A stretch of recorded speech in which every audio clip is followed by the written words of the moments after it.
Bienvenidos, bienvenidas a una emisión más de La Náusea TV. Mi nombre es Rafael de la Garza y hoy estaremos tocando algunos de los temas que han estado en la opinión pública nacional. En particular, el relacionado con el acuerdo del Ejecutivo Federal con las secretarías para hacer más expedito todo este procedimiento administrativo para los grandes proyectos de la 4T. Y el otro que tiene que ver con que, bueno, la Suprema Corte todavía no ha decidido con respecto al amparo que se solicitó en contra de las reformas que normalizan la intervención de las Fuerzas Armadas en labores de seguridad. ¿Sí? Estos dos temas.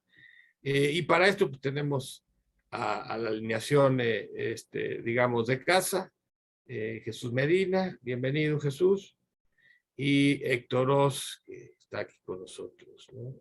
También.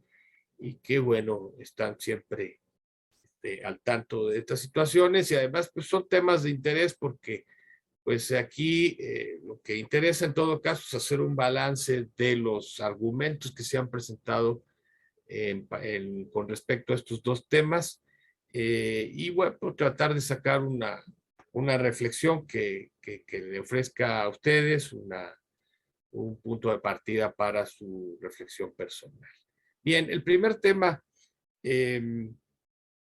pues tuvo que ver y estuvo muy presente como un signo del autoritarismo del presidente de la República, pues es básicamente allanarle el camino sobre el Tren Maya, el transísmico, ¿no? Y generar a los proyectos presentes y futuros del gobierno federal, en términos de que pues hemos visto cómo los opositores a estos proyectos del lado, digamos, de ambos lados, pero particularmente el de la derecha, pues ha sido judicializar los procesos, bombardear con amparos los proyectos y las obras.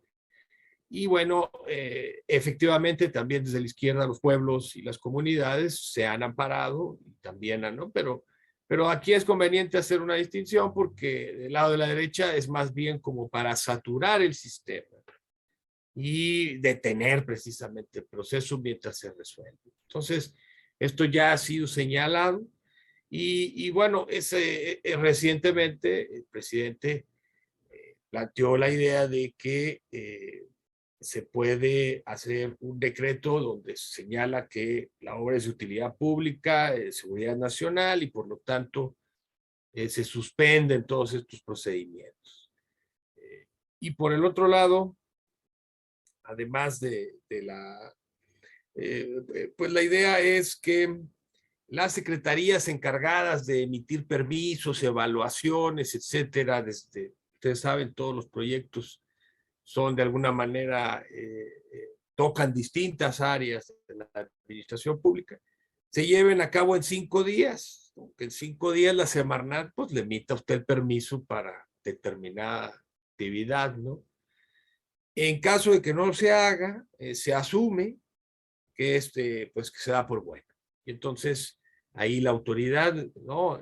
Mantiene el ritmo de sus proyectos, no los detiene en estos procesos administrativos. Entonces esto pues, generó mucha tensión en los medios y bueno, pues yo creo que esto nos habla un poco de una situación que resulta interesante, sobre todo en términos de la crítica y la oposición que se le presenta al gobierno federal. En ese sentido, Héctor, no sé si tuvieras algunas ideas al respecto de esto que planteo. Sí, gracias, Rafa. Saludos, Jesús, y a todos los que nos acompañan. Pues yo empezaría por ahí, ¿no? Como dices, distinguir entre las oposiciones y los discursos que se generan en torno al tema, particularmente empezando con este caso del acuerdo que se publicó el lunes pasado, el lunes 22. Y bueno, pues señalar primero que estamos entrando al tercer año de gobierno. Este video se va a estar publicando prácticamente el día que se cumplan los 3 años de gobierno de López Obrador. Y pues que ese discurso lo hemos visto repetido en un sinnúmero de casos, en un sinnúmero de ocasiones, en el que siempre se lleva la situación desde los opositores a la presidencia de López Obrador, a decir que se trata de un gobierno autocrático, que está concentrando el poder cada vez más en la figura del Ejecutivo. Y digamos, en este caso, el extremo fue esta famosa periodista politóloga Denise Dresser, aduciendo que se trata básicamente de un golpe de Estado. Pues yo creo que a la politóloga habría que darle algunas clases de ciencia política básica, pues para que entendamos qué es un golpe de Estado, y evidentemente, pues esto de ninguna forma lo es. Ahora, hay que señalar también que no se trata ni siquiera de un decreto, es decir, las limitaciones del acuerdo que se firmó son meramente de carácter administrativo, y señalar que la diferencia es que en esta ocasión se hizo público y se publicó en el Diario Oficial de la Federación, pero podemos asumir que así ha venido trabajando la administración, digamos, medio haciendo en fast track la aprobación de ciertos proyectos, y que así han trabajado todas las administraciones previas, desde siempre, ¿sí? O sea, este tipo de proyectos que una administración considera prioritarios, siempre se aprueban de manera más o menos inmediata sin considerar las repercusiones en términos de impactos ambientales o demás permisos que haya que tramitar en algún momento.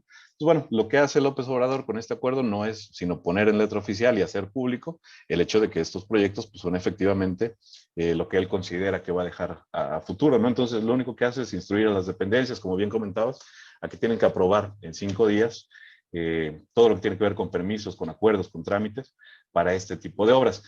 Digo, el problema es que hay dos situaciones que yo veo, digamos, de carácter problemático en este sentido. Una, el acuerdo tiene nombre y apellido y es el Tren Maya, y son específicamente las manifestaciones de impacto ambiental, lo que se está intentando saltar o lo que se está intentando apresurar. Hay que recordar que el Tren Maya son 8 tramos, de los cuales solamente los primeros 3 tienen manifestaciones de impacto ambiental. El cuarto está en trámite, y por ahí dicen que un trámite normal tarda 6 meses. Se presentó en septiembre del año pasado y se espera que se liberara en marzo del presente. Entonces, lo que se está intentando evitar son esos 6 meses de trámites y demás. Y curiosamente, los tramos 5, 6 y 7, que son los que están pendientes, pues adivinen ustedes quién los va a construir, y efectivamente son los que le tocan a la Sedena. Entonces, bueno, tiene nombre y apellido, tiene dirigente, tiene una dirección específica, que es agilizar los permisos para la construcción de lo que resta del Tren Maya, que ya lo ha repetido innumerablemente el presidente. Él lo quiere dejar concluido. Entonces, bueno, estos 3 años, poco menos de 3 años, porque hay que recordar que es el primero que no va a durar 6 años exactos, pues tiene que terminarlos. Y la segunda, y bueno, aquí entramos al debate de siempre, no es un debate nuevo, tiene que ver con esta idea de señalar como seguridad nacional a todo aquello que es prioritario. Desde siempre, desde el 94, y esto lo retomamos en una segunda participación si quieren, no hay en México una identificación clara entre lo que es seguridad pública, seguridad interna, seguridad nacional, sino que simple y sencillamente se toma todo como seguridad nacional cuando es prioritario para un gobierno determinado. Entonces, esta idea, aunque no va de ninguna forma en el sentido de dar golpes de Estado y de mucho menos, pues sí tiene una situación problemática, porque a nivel político, a nivel discursivo, insisto, no a nivel jurídico ni a nivel legal, pero sí a nivel político, pues lo que va a hacer es criminalizar a todas las oposiciones a este tipo de proyectos. Podemos estar de acuerdo en que el hecho de que se produzcan amparos casi que como manufactura de manera industrial por parte de X González y compañía, pues es algo que, como bien decías, pues solamente tiene como intención retrasar. Pero hay 100 amparos de X González y hay 3 amparos, 4 o 5 de comunidades indígenas que están siendo pisoteadas, que están siendo desplazadas y demás.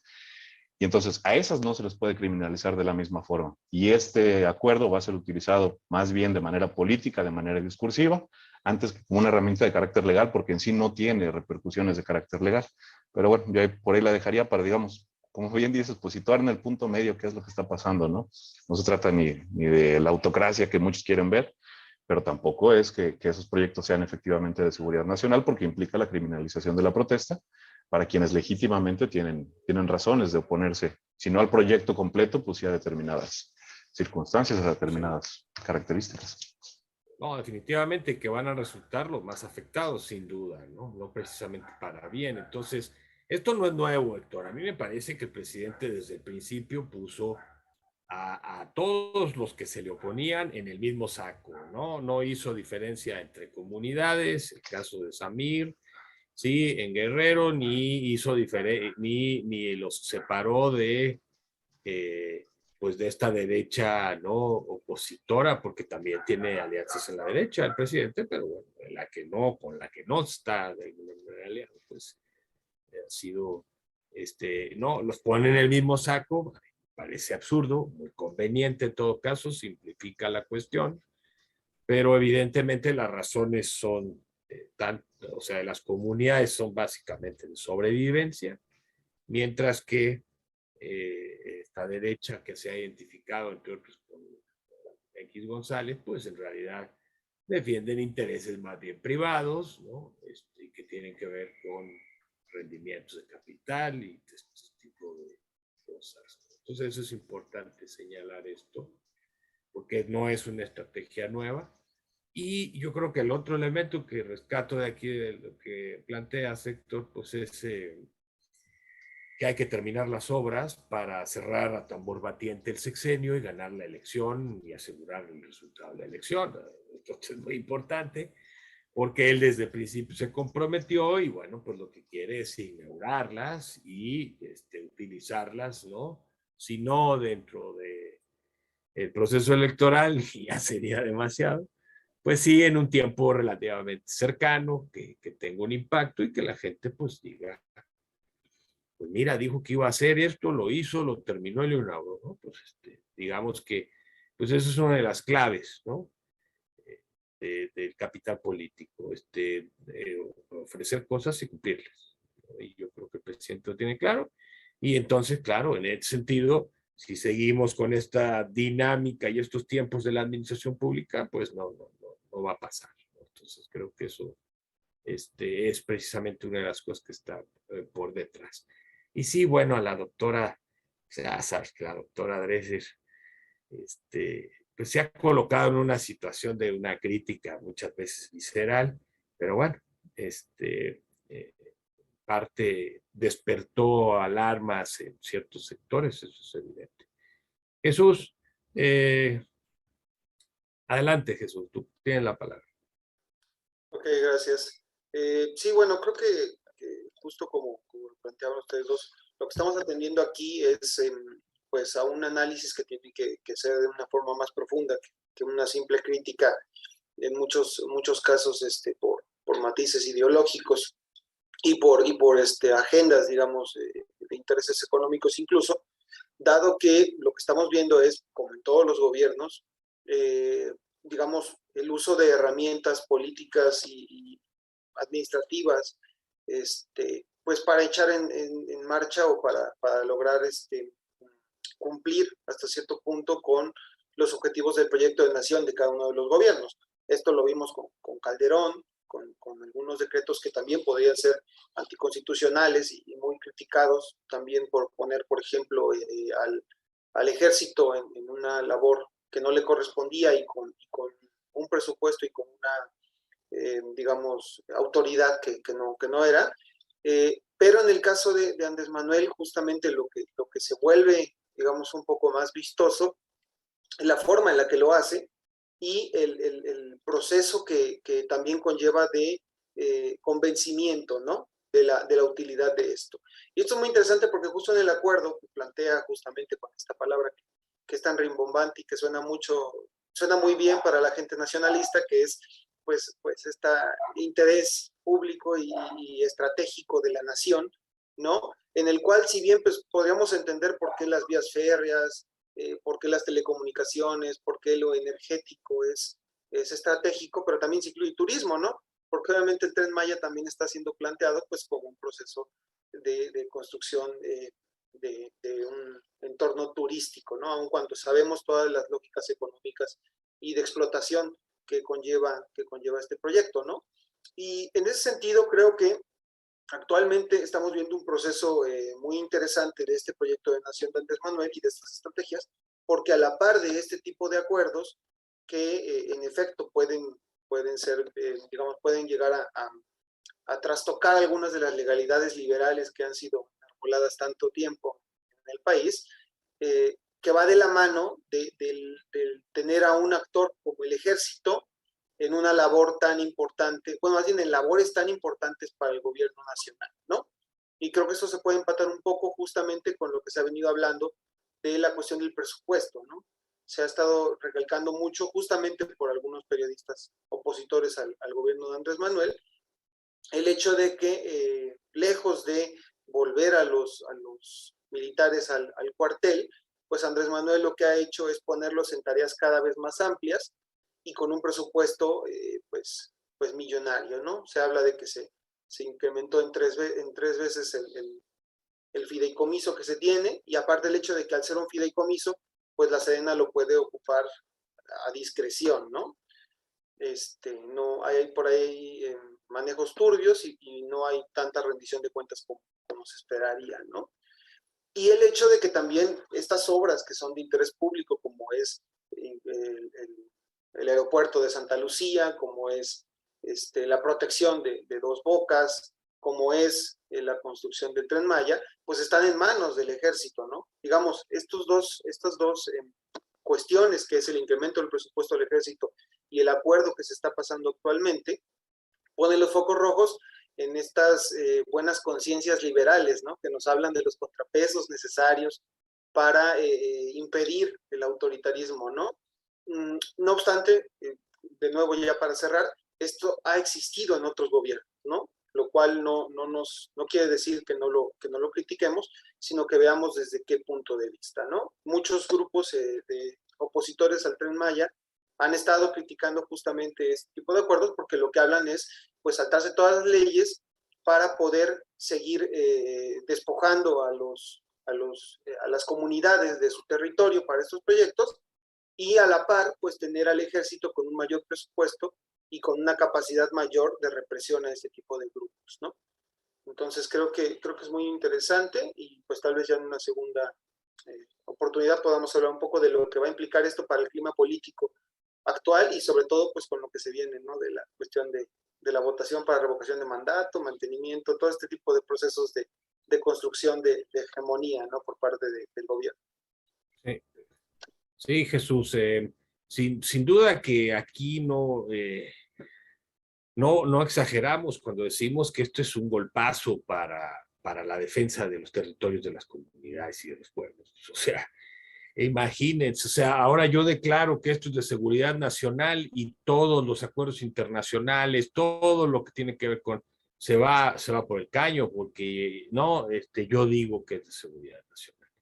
Efectivamente, esta idea de la razón de Estado no es nueva, y en México mucho menos, ¿sí? Así lo dijeron cuando el general Cárdenas, ¿sí? Nacionalizó el Pemex, el petróleo, mejor dicho. Uy, olvídense, todo el mundo sentir que era el autoritarismo, que era el comunismo, etcétera, ¿no? Entonces, evidentemente que esta situación afecta intereses, pero los que conviene aquí señalar y subrayar, pues son los intereses de las comunidades y los pueblos, que son los actores, digamos, débiles, entre comillas, ¿sí? Y que muchas veces no tienen más que la defensa legal. Porque del otro lado, estos grupos de interés tienen no solamente armas legales, sino también tienen control de medios de comunicación, también tienen, en fin, alianzas, grupos del exterior, son mucho más poderosos, ¿sí? Entonces, quitarle esa parte que ha sido por la cual se han logrado echar para atrás algunos proyectos que afectan el territorio de comunidades y pueblos, pues es básicamente no tiene ninguna opción de defensa, ¿no? Y esto sí hay que señalarlo. Y en lugar de estarnos discutiendo si es una dictadura, que es el discurso, sí, liberal de la derecha, ¿no? Que en realidad lo que defiende son sus intereses, y sobre todo defiende también la idea de que ellos no merecen ser tratados así, que ellos son los dueños del país, que por lo tanto pues los traten con consonancia, ¿no? Con lo que ellos creen que son o se merecen. En todo caso, la segunda parte de tu comentario pues ya nos llevaría precisamente a una discusión que también desde la derecha ha sido planteada como un atentado a las libertades y a los derechos de los ciudadanos, que es toda esta cuestión que generalmente se utiliza como militarización. La 4T se ha defendido con algunos ¿no? Propios pues que han planteado que no es lo mismo militarismo que militarización, que en realidad el militarismo en realidad eso es de lo que se le acusa al presidente, y en realidad El militarismo no es la idea, el gobierno no es un gobierno con ideología militar, ¿sí? Pero es innegable que desde que llegó con la promesa de que iba a retirar a las Fuerzas Armadas de labores de seguridad pública, pues hoy ya hay incluso una reforma constitucional que, eh, pues de alguna forma, tranquiliza más a los altos mandos de las Fuerzas Armadas, porque pues ahora eventualmente, mejor ahora están actuando con legalidad, que era una de las demandas que se planteó desde que lo sacaron de los cuarteles con Calderón. Entonces, bueno, recientemente, como les comentaba, se esperaba que la Suprema se declarara sobre la legalidad de las reformas, la constitucionalidad de las reformas a las que me refería. Y bueno, pues al final se pospuso porque evidentemente es un tema pues, muy delicado, ¿sí? Y incluso por ahí salieron textos de que la derecha está tratando pues de atacar o de confundir al ejército, de dividirlo, porque pues ya se dieron cuenta de que la alianza entre el presidente y las Fuerzas Armadas pues tiene un sentido político muy evidente. Y bueno, yo quisiera en todo caso, pues que ustedes le proporcionaran algunos elementos de reflexión, pues para separar el grano de la paja, ¿no? En todo esto de la crítica a la intervención, sí, de las Fuerzas Armadas en labores que tradicionalmente eran llevadas por los civiles. Héctor, adelante. Sí, no, y en función de esto último que comentabas, pues sí es cierto que puede haber pugnas dentro de las Fuerzas Armadas, ¿no? Por ahí analistas o expertos en cuestiones de seguridad, pues sí señalan que hay sectores del ejército que no están estrictamente muy contentos plantando plantitas o construyendo bardas, cuando ellos quisieran otra forma de actuar. Pero bueno, precisamente yo no quisiera caer en esta discusión barroca sobre si militarización, pues porque bueno, ya cada quien que tome su concepto y a partir de ello se trabaja, ¿no? Pero sí señalar apuntes específicos que nos dan cuenta de que si efectivamente no vivimos en un régimen militarizado, como podríamos pensar, que sé yo, en el caso de Israel, 2 o 3 años de servicio militar obligatorio y luego prácticamente es forzosa la contratación, al menos por algunos años con el ejército. Lo cierto es que esa no es la lógica, pero sí hemos visto, como decía yo, que no hay una distinción de manera histórica entre seguridad interna, seguridad pública y seguridad nacional. Y básicamente lo que tenemos es un proceso que venimos arrastrando desde 1994, porque como a ti se te fue ahorita y se nos va normalmente de manera natural decir que con Calderón inició esta militarización, pero lo cierto es que viene de mucho antes, ¿no? Y tiene que ver precisamente con la erupción del ZLN, con que la misma Suprema Corte de Justicia le aprobó a Zedillo, que es el que más se nos olvida, pero yo creo que es el que más hay que recordar, le aprobó a Zedillo la utilización de fuerzas de seguridad, de Fuerzas Armadas para labores de seguridad interna o de seguridad pública. Si quieren, ahí sí hubo un autogolpe de Estado. Acordémonos que Zedillo removió a todos los ministros de la Corte y puso ministros a modo, que algunos siguen a la fecha. Entonces, bueno, recordar eso, que es una cuestión que viene de larga data, al menos son ya casi 3 décadas de este proceso, en el que Fox continuó con el programa de México Seguro, Calderón, pues evidentemente con la declaración de guerra formal, Peña Nieto con esta famosa ley de seguridad interior que después se echó abajo por parte de la Suprema Corte. Y bueno, lo que tenemos ahora son una forma distinta de entender el problema del narcotráfico y de la famosa guerra de Calderón, porque tampoco podemos negar que sí es distinta la manera en la que se está enfrentando el problema. Ahora, dicho eso y teniendo en cuenta que no se trata de un problema exclusivo de la administración de López Obrador, pues sí hay que decir que efectivamente tampoco vemos una estrategia clara para los problemas de seguridad, y lo que estamos viendo es básicamente una masificación de este cuerpo que es la Guardia Nacional. Actualmente son ya 100,000 elementos. Hay que decir también que al cierre de este año, en teoría tendría que tener 140,000 y no los está consiguiendo, entonces hay que ver también ahí las dinámicas internas de las propias fuerzas de seguridad, pero lo cierto es que no vemos una estrategia en términos claros, ¿no? Déjenme contarles un ejemplito claro que a lo mejor nos sirve para ver por qué no funciona o por qué los índices de delincuencia se han estancado, pero por lo alto. Hace algunos meses hubo un traslado de un cuerpo de una víctima de una ejecución extrajudicial de Nuevo Laredo a Tapachula, cruzar prácticamente todo el país, y hubo partes de la carretera donde la Guardia Nacional decidió ya no acompañar el cuerpo, ¿sí? O sea, la Guardia Nacional, a pesar de que cada fin de semana vemos que se inauguran un cuartel nuevo en alguna ciudad nueva, lo cierto es que la Guardia Nacional tampoco tiene una estrategia clara de cómo combatir el problema de la inseguridad. Entonces, por ahí no vemos modificaciones estrictas. Claro, que es favorable y que todos aplaudimos el hecho de que ya no haya matanzas y confrontaciones directas que terminan con víctimas colaterales, como se llamaron nefastamente en su momento, pero lo cierto es que ese problema sigue estando ahí, a pesar de que ahora Morena Morena gobierna más de la mitad del país. Entonces, es un tema al que hay que ponerle atención y no vemos modificaciones exactas. En las últimas semanas se anunciaron planes de apoyo para Quintana Roo, para Zacatecas, para un estado más, Michoacán, me parece, que consisten en eso, en masificar la presencia de la Guardia Nacional, pero sin acciones concretas, sin planes concretos, sin diagnósticos concretos, y eso sigue preocupante. La otra parte, bueno, digamos, es la parte complicada, que ahora vemos al ejército haciendo puentes, haciendo carreteras, haciendo aeropuertos, construyendo bancos, de agentes aduanales, poniendo vacunas, etcétera, etcétera. Pero eso estrictamente yo no diría que es militarización, es decir, jamás nos hemos quejado de ver al ejército en el famoso plan de N3, y eso es histórico. Cuando el ejército participa en labores de protección civil, que no son civiles porque las hacen militares, pues en ese sentido nunca ha habido problema, nadie se ha quejado de que hay un proceso de autocratización, ni mucho menos. Entonces, bueno, lo que sí hay que tener en cuenta es que la propia administración está creando una nueva élite, ahora de cuerpos militares al mando, que si bien no creo yo que vayan a dar un golpe de Estado en ningún momento, ni mucho menos, pues lo cierto es que sí se están haciendo de recursos, que sí se están haciendo de áreas en las que anteriormente no participaban, y pues evidentemente después va a ser difícil retraer esas funciones o devolverlas al ámbito civil. Entonces, bueno, señalar eso nada más. El proceso de militarización no es de López Obrador, es un proceso que se viene arrastrando desde el 94, insisto. Las mismas lógicas, las mismas dinámicas las hemos visto, particularmente cuando el ejército actúa como un elemento para garantizar la seguridad interna.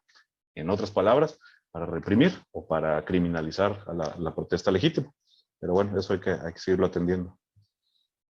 Sí, sí, Héctor, esto que dices último es importante porque incluso nos podríamos ir más atrás a los años 70 y la Guerra Sucia, que es cuando en realidad sí empieza a operarse una transformación del enemigo en términos de seguridad nacional. El enemigo ya no viene de fuera, el enemigo está dentro.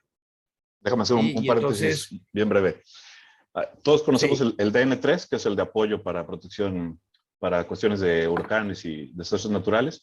El DN1 es el de cuando nos invadan. El DN1 lo que dice es que el ejército se tiene que disolver entre la población porque no tiene las herramientas para combatir con ninguna invasión, que básicamente pues, sería norteamericana, por cuestiones obvias.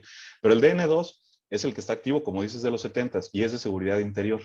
Y es básicamente control de la población y represión a la oposición. Ese ha seguido activo desde, como bien dices, desde la Guerra Sucia hasta la actualidad. Nadie sabe cuál es el DN2, sí, sí. Pero es el que funciona. Efectivamente, y ahí empieza una colaboración de entre las Fuerzas Armadas estadounidenses y americanas que cobra fuerza, porque hasta todavía los años 60 el nacionalismo era, digamos, el valor hegemónico entre los militares y entre las Fuerzas Armadas. A partir de entonces empieza una relación más estrecha entre las Fuerzas Armadas de ambos países, con el control y la dominación, si tú quieres, de objetivos desde la perspectiva estadounidense, ¿no? Y desde la seguridad nacional estadounidense. Entonces, sí, efectivamente, eso cobra fuerza en los 90s y bueno, yo creo que es bueno el comentario. No, incluso no es desde Calderón, sino que viene ya de antes y es un proceso que es concomitante, si te fijas, relativamente con el cambio de modelo económico. El cambio de modelo económico, la llegada del neoliberalismo como medida pues, de los cambios y de las reformas. Y entonces ahí no es México al único que le pasa. Evidentemente se prevé una mayor inestabilidad social y entonces el ejército, las Fuerzas Armadas son pues hasta cierto punto el mejor actor, ¿no? El mejor institución del Estado para precisamente intervenir en esto. Con el narcotráfico, pues esto se pone todavía, cobra una dimensión diferente. Y es evidente que no tenemos policías ni tradición policíaca que pueda enfrentar una amenaza como la del narcotráfico. Bueno, pues en ese sentido se justifica. No es si se usan o no las fuerzas, sino se usan. Esto es importante. Y bueno, yo creo que este momento en el papel del Estado, de las Fuerzas Armadas, pues en términos de, como tú mencionabas, de que ya hacen un trabajo social, si tú quieres. En ese sentido, pues se les ha dotado de más recursos y es básicamente de las pocas secretarías que tiene crecimiento importante de presupuesto anualmente, ya desde algunos años. Sí, pásale. Jesús, adelante. ¿Cómo ves tú este tema? Claro, creo que lo importante es, digo, dejar de lado ese tipo de perspectivas fatalistas y un tanto, digamos, soñadoras sobre estos golpes de Estado militares, dado que tanto en el caso de México como en buena parte de Latinoamérica, una vez que los gobiernos militares han sido sacados del poder como tal, pues de presidentes de tradición militar en México, pues hace muchísimo tiempo que no lo hay, obviamente, por esta desaparición del mando civil. Creo, me parece, más en política internacional y más en un país como México, pensar en una lógica de militarización que lleve digamos, al control total por parte del ejército. Lo que es cierto es que, y esto lo plantea un poco Sivech y algunos otros teóricos latinoamericanos, es que el ejército, justamente, como decía Rafa, en esta época del proceso de agudización neoliberal, se vuelve una parte fundamental, no necesariamente para el control digamos, de la delincuencia organizada y los grupos narcotraficantes, o este combate al terrorismo, ¿no?, que Estados Unidos trató de implantar en buena parte de Latinoamérica, sino como una lógica de control social, ¿no?, de contener digamos, el descontento social que se estaba viviendo por estos procesos de pauperización y de descomposición del Estado, de lo que quedaba del poco estado de bienestar que existía. Y en México pues estamos atendiendo a esto. Por eso, si bien concuerdo con Héctor en que no podemos hablar que esto sea un golpe de Estado o que el ejército no tenga un poder mayor que los que ya tenía en otros sexenios, lo que sí vemos es que en el caso del proceso de Andrés Manuel, estamos atendiendo una triple lógica, que es el hecho de otorgarle este tipo de acciones, este tipo de tareas al ejército, les está ofreciendo en primer lugar un poder político, porque ya no se están encargando solamente de seguridad, sino de construcción, incluso, por ejemplo, con la vacunación. Es algo prioritario en el sentido de protección civil en general. Por otro lado, económico, con estos fideicomisos de los que hablábamos, en los que pueden manejar el dinero a su completo placer, y puede haber desvío de recursos y enriquecimiento de altos mandos. Y por último, ideológico. ¿Por qué? Porque si bien, por ejemplo, Peña Nieto protegió a los militares en el sentido de no permitir que se les interrogara por el caso de los 43, o en el caso de Calderón, con, digamos, la protección también contra estas denuncias de abuso de poder o de algunas ejecuciones extrajudiciales por parte de miembros del ejército, con Andrés Manuel estamos atendiendo un proceso ideológico de justificar al ejército casi como héroes de la patria, porque ya no solo se encargan de nuestra seguridad, sino de construir hospitales, de educación, de plantar arbolitos, como decía Héctor, y que considero está funcionando, porque a la par de que el gobierno de AMLO es visto como algo diferente, ¿no? Digamos, la misma estrategia, pero dicha de forma diferente, puede generar un impacto diferente en la población, ¿no? Y con esto, digamos, reivindicas el papel del ejército ante los ojos de la opinión pública. Y pues las críticas que desde la derecha vienen sesgadas, digamos, a exagerar este proceso como si AMLO fuera el nuevo Pinochet, pues se vuelve, digamos, gracioso, pero solo contribuye a que el ejército siga siendo revitalizada su imagen ante la opinión pública, ¿no? Ya por último, nada más para mencionar, esta modificación que se busca a la ley orgánica del ejército no es tampoco poca cosa, porque pues, lo que se está hablando es de crear esta comandancia del ejército, delegando funciones a la Sedena y hasta cierto punto quitando el contrapeso que se le hace desde el poder ejecutivo, o sea, desde el poder civil al poder que el ejército tiene en materia de seguridad. Y eso no es poca cosa. En efecto, no va a significar un golpe de Estado, pero sí va a significar mayor poder para una agencia que hemos visto que en México, sobre todo, no está, digamos, a disposición de las mismas leyes que los demás. O sea, cuando ellos cometen una falta de derechos humanos, pues en teoría tienen que responder ante su ley, que es la del ejército y no la civil, y eso no es poca cosa, ¿no? Eso sería. Sí, no, aclarando este punto, desde todo este caso Radilla, finalmente creo que hay una sentencia relevante de la Suprema en la que se menciona que si un militar comete un delito contra un civil, el militar tendrá que ser juzgado por tribunales civiles. Solo cuando es un conflicto entre militares puede ser, ¿no? Pero estamos hablando de fuero, en realidad, ¿no? Y este es precisamente el punto, porque volvemos a lo mismo de la primera parte del programa. Sí, estas son malas noticias, pero no para todos igual. Y del lado que menos les afecta son los que más gritan, porque esos son los que van a apoyar cualquier golpe militar con tal de salvar su cartera y sus privilegios. Esto está demostrado históricamente.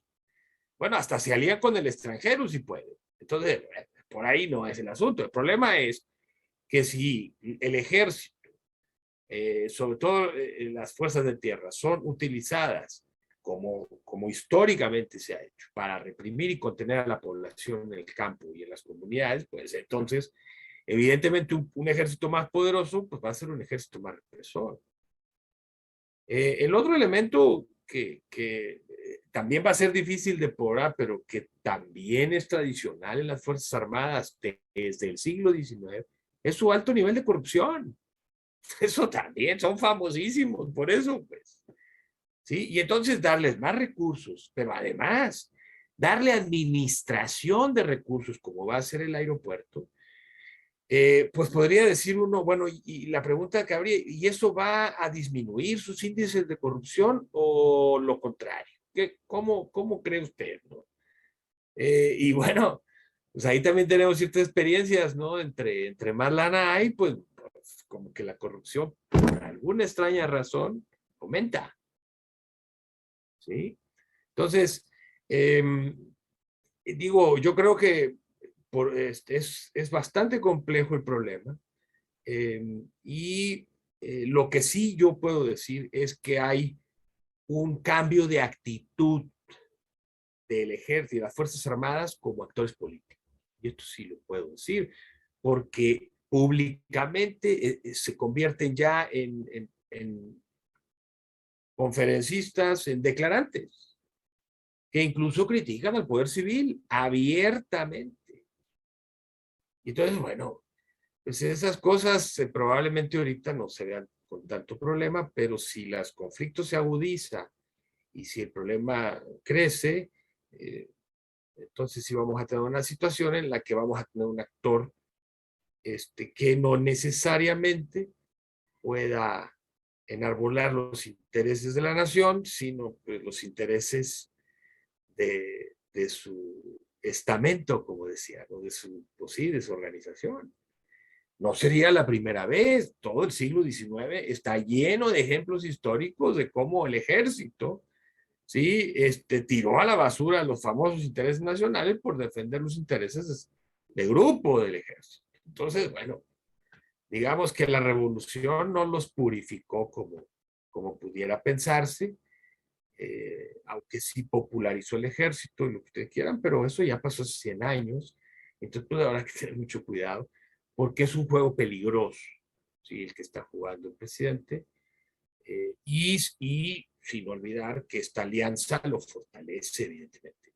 Ya lo hizo en su momento Calderón, ahora lo hace el presidente ¿no? Obrador, y bueno, pues todo esto tiene un costo, veremos en qué. En todo caso, pues que le bajen una rayita a los de la derecha, porque se rasgan las vestiduras, se tiran al suelo, se revuelcan, que es un atentado a las libertades, y por el otro lado, cenan con Aguilar, con Vargas Llosa, ¿no? Cenan con estos invitados de la FIL, ¿no?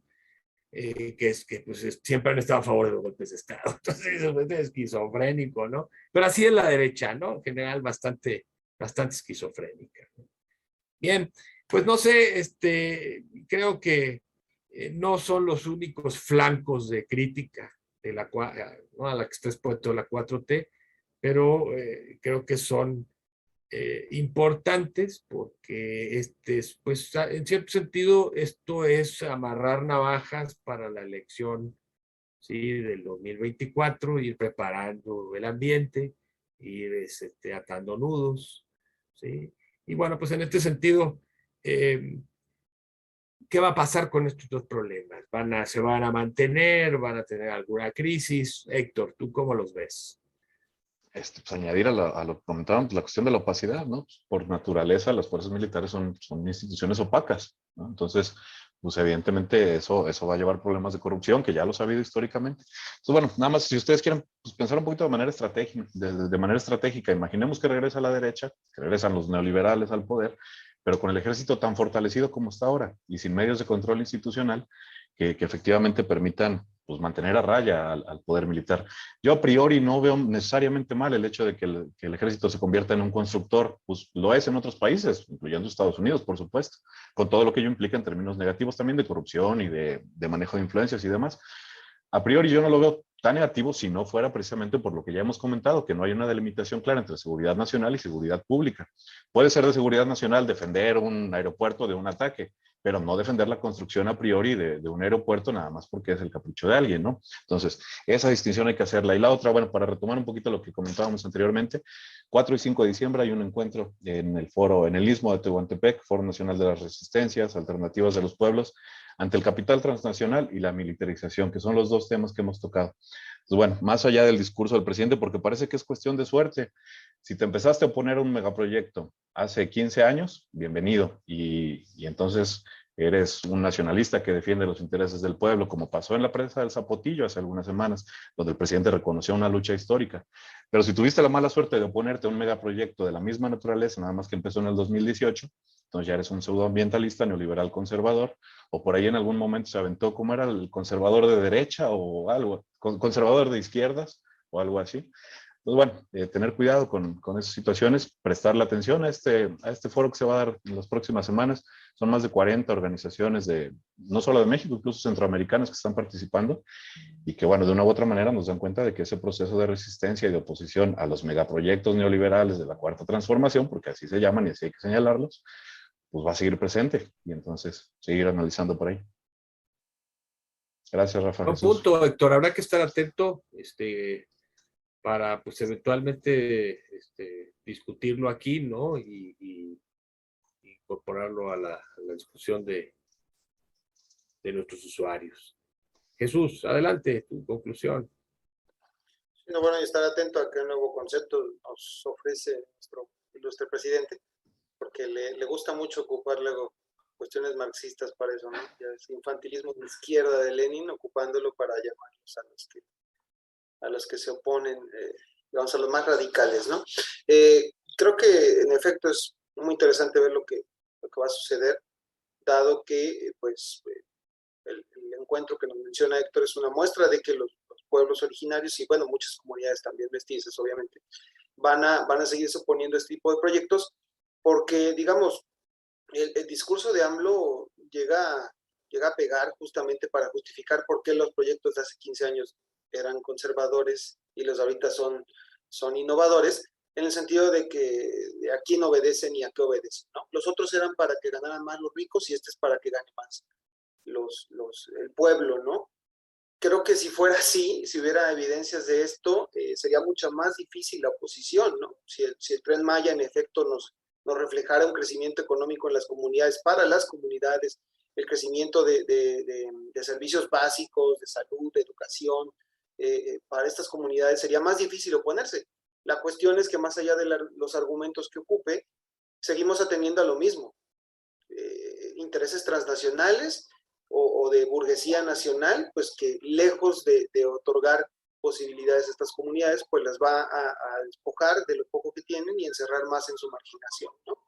Entonces creo que va a ser interesante justamente este choque, porque aunque estén en desigualdad de condiciones, pues los grupos comunitarios y las organizaciones sociales van a mantener pues la lucha, ¿no? Y veremos hasta dónde alcanza.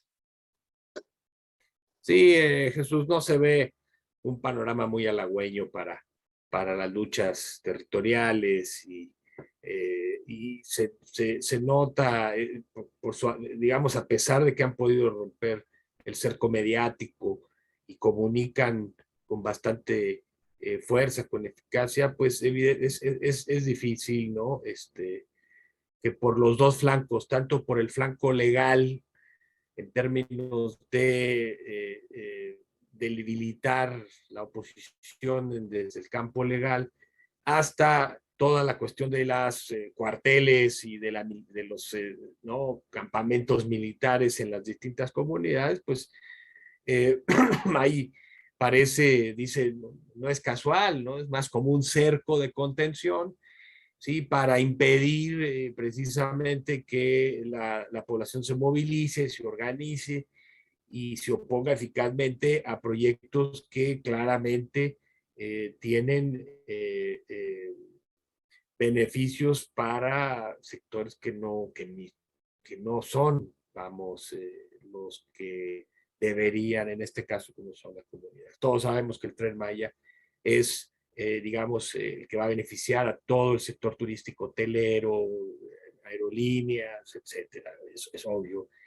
Pero además esto va a ser útil para pues empezar a cuestión minera del extractivismo, ¿no? Entonces, bueno, creo que eso es interesante. Creo que más allá de ver estos dos problemas desde la perspectiva de la derecha histriónica, pues lo que hay que mencionar es que las personas que realmente están en riesgo son las que no aparecen en los medios ni tienen esta capacidad, ¿sí? De asustarnos en nuestros prejuicios clase medieros, pequeños burgueses, ¿no? Porque cuando en realidad lo que está pasando es que estamos perdiendo de vista el verdadero impacto de esto en los defensores de sus territorios, del medio ambiente, en fin, con los cuales sin duda coincidimos y no dejamos de observar, porque su labor es muy importante. Pues agradecidos, gracias Jesús, Héctor, ya nos veremos en otra ocasión.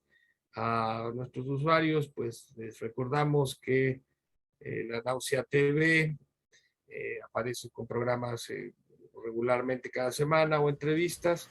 Los invitamos a visitar nuestras redes sociales en Facebook y en Twitter. Y pues hasta la próxima. Gracias por su atención.